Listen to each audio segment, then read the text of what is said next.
You know, I've been in the kitchen all morning doing all kinds of fun things to share with you.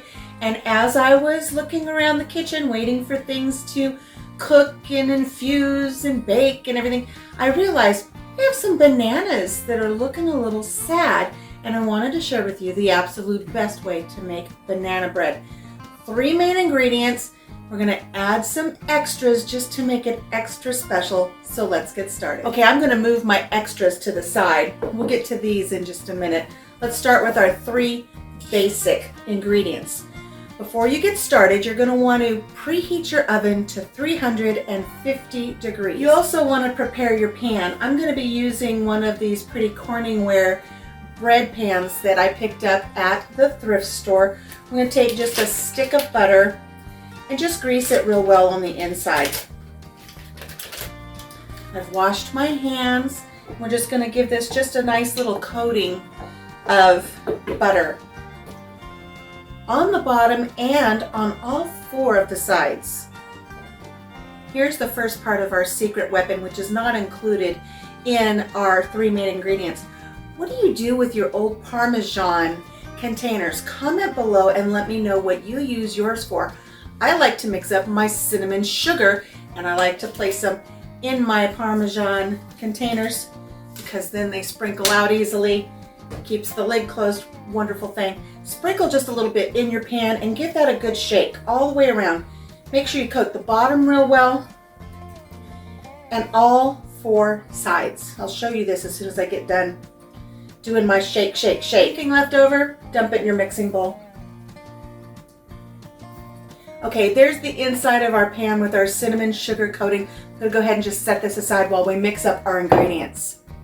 All right, in a mixing bowl and setting my butter aside as well, we're gonna let this now thaw out to some room temperature so we can spread some on our bread after it sets up when it comes out of the oven. Yum, so delicious. So a really easy way to remember how to make this recipe is just 1, 2, 3. 1 box of yellow cake mix. I got this on sale for 75% off. I think I only paid, I don't know, 25 cents for this box of cake mix. It is awesome. 1 cake mix, 2 eggs, 3 bananas. That's the basis for your banana bread. So let's get started. We're gonna start with our bananas. We're gonna deal with these first. And you're just gonna go ahead and peel them and plop them into your mixing bowl. These were long past their prime. Pretty soft and freckled, but don't throw them away. They make delicious banana nut bread. Okay, we've got our bananas in our bowl here. We're just gonna take a fork. We're just gonna press on them and just mash them up a little bit with the fork.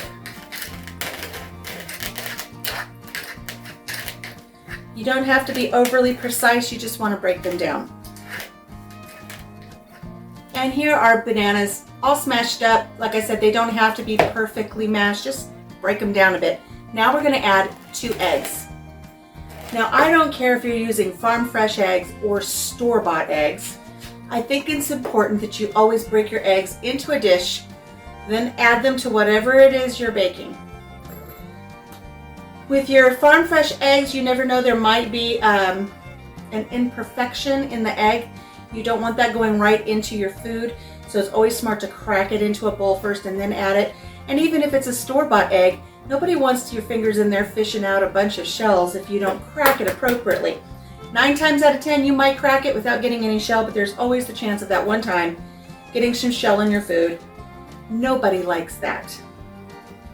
So here's 1 egg. It looks wonderful.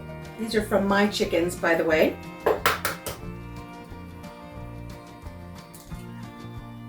There we go. And 2 eggs going into our batter. Set that aside there. And we're just going to incorporate the eggs into the bananas. And then here's our 3rd ingredient. It's the yellow cake mix. Doesn't matter what kind of yellow cake mix. It can be a generic kind. It can be a brand name. It can have pudding in the mix. It cannot have pudding in the mix. It doesn't matter. If you get them on sale, all the better. And we're just going to dump this dry cake mix right into our banana and egg mixture.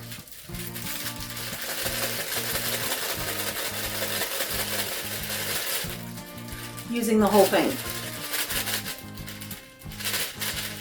In you go. Thank you for coming to the party. Now we're just gonna mix this up with a fork. Just take a couple minutes to blend it and incorporate it real well. It doesn't have to be too perfect or anything. Just incorporate all of your ingredients. And here we have a really nice batter. Now if you want to stop here, you can stop here. This will be a delicious banana bread. But do you want to take it a step up and make it so delectable that people cannot believe how delicious it is and they'll ask for it all the time? Let's get on to that part. Like I said, you can use this if you want to. You can go ahead and put it into your bread pan and you're ready to go. But I'm going to add a few extra ingredients. Now keep in mind that our oven is preheating to 350 degrees already. I'm going to add some baking chips. These are some dark chocolate baking chips. You can use dark chocolate, milk chocolate, white chocolate if you want to, but I think the milk chocolate's the best. But I have this dark chocolate because these are Lily's. They don't have added sugar, and it's something I've been trying to put in my pantry more and more. So we're just going to take a couple handfuls. You don't even have to measure. Just throw a couple handfuls in there. To that, we're going to add some chopped pecans. What do you say? Do you say pecans or pecans? Let me know in the comments below. Again, just a couple of handfuls. There we go. And one last thing. One last thing, and that is some coconut flakes. We're just going to put some coconut flakes in here as well. Here's one. Here's two little handfuls. And let's mix all this together. That's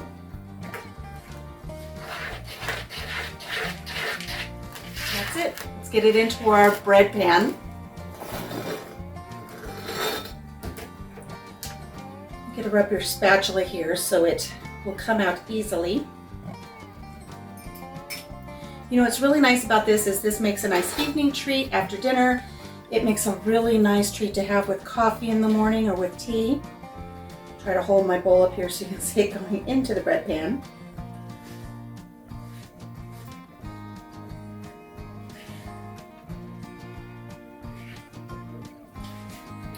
One batch of this will fit perfectly right into a loaf pan just like this. Thank you for coming. We'll set you over there.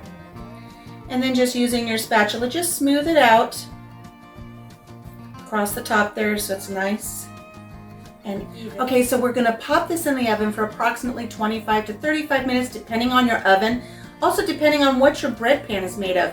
If it's clear glass, if it's dark glass, if it's glass like this Corningware, or it might even be metal. Make sure you give yourself some leeway so that it gets done in the center. And also remember, you can do the clean knife test or the toothpick test. And that means when you think it looks done but you're not quite sure, just take a nice knife, stick it in the center, pull it back out. If it comes out clean, your bread is done. If it comes out with some batter sticking to it, give your bread a few more minutes. Same with the toothpick. All right, let's get this into the oven. Okay, so we've taken our delectable, delicious banana bread out of the oven. This is cinnamon on the side. It's not burnt. This is just the remnants of what we coated our pan in. You can see I've already showed twice here. I've checked to make sure that this is done. Let's do one more just so you can see what I'm speaking about for the clean knife test. I've stick that knife in there, pull it out, and it comes out with any batter in it. No batter. So it's all the way done through. Now what we're going to let this do is we're just going to let this cool for a couple of hours before we cut into it. Okay, it's been a couple hours. I've got my banana bread sitting out. It's cooled for that time. And let's go ahead and turn it out onto a cutting board, cut into it, and I'll show you just how beautiful it is. So I just want to take a knife real quick and just kind of go around the edges, loosen it up so it comes out of our bread pan easily. Let's see if we can just go ahead and turn it out without issue here. There we go. It did not stick on the bottom at all. It's beautiful. Go ahead and set this over here. So let's go ahead and cut the end slice off here. Moment of truth. Did it turn out to be a beautiful bread? Oh, there it is. Look at that. We've got our baking chips in it. Our chocolate baking chips are nut and coconut. Now I'm going to take one slice and retire for the evening. And it's been a long day of baking and cooking here in the kitchen on the farm, and I appreciate you spending the day with me. So until I see you again here on the farm, have a wonderful, wonderful holiday. Take care of yourself, take care of each other, and have a blessed day. Bye-bye.